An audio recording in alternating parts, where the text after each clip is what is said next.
Mistreated by her stepmother every day, until a cowboy changed everything. Snow fell endlessly over the small frontier town of Frost Creek, blanketing wooden rooftops and frozen fields in a cold, merciless white. Inside a narrow cabin at the edge of town, Eliza Carter woke before dawn, her breath forming clouds in the icy air. The fire had gone out hours ago, again. It always did. Warmth was a luxury she was rarely allowed. "Up already," came the sharp voice from the other room. Margaret Carter, her stepmother, stood with crossed arms, eyes cold as the winter outside. "Good. The horses need feeding, and the water's frozen. Don't be lazy."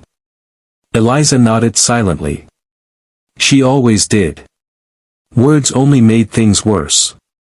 Ever since her father had died 2 winters ago, Margaret's cruelty had grown like frost on glass, slow, spreading, impossible to escape.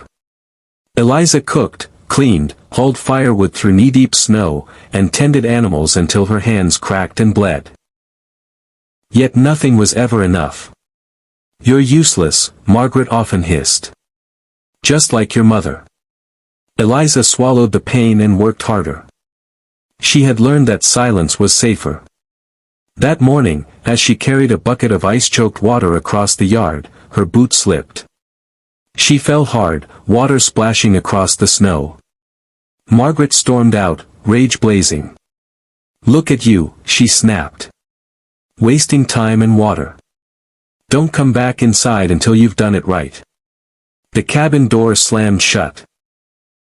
Eliza knelt there, snow soaking through her thin dress, fingers numb, heart heavy.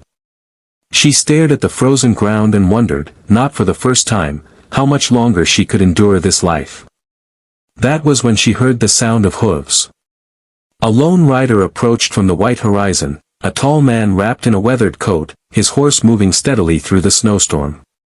He slowed when he saw her kneeling in the yard. "You all right, miss?" His voice was calm, deep, unfamiliar. Eliza froze. Strangers were rare, and kindness even rarer. She quickly stood, lowering her eyes. "I'm fine, sir." The cowboy studied her, her trembling hands, the thin fabric, the fear she tried to hide. "Doesn't look fine to me," he said gently. Before she could respond, Margaret flung the door open. "She's clumsy," she barked. "Always causing trouble. Now move along, cowboy. This is private property." The man didn't move. "Ma'am, it's below freezing. She'll get sick out here." Margaret's eyes narrowed. "And that's none of your concern." The cowboy held her gaze, unflinching. "I think it is." For a moment, the wind howled between them. Then Margaret scoffed. "Do what you want. She's worthless anyway." She turned and slammed the door again. Eliza's chest tightened. Shame burned her cheeks. The cowboy turned to her. "Name's Jack Hale," he said softly. "I'm staying in town a few days. You don't deserve that treatment." She shook her head quickly. "Please. Don't cause trouble." Jack sighed. "Sometimes trouble's already there. Someone just has to see it." Over the next few days, Jack stayed in Frost Creek, helping neighbors, fixing fences, earning quiet respect. And he watched. He saw Eliza hauling wood while Margaret rested. He saw her turned away from the general store, sent to wait in the snow. He saw the bruises she tried to hide.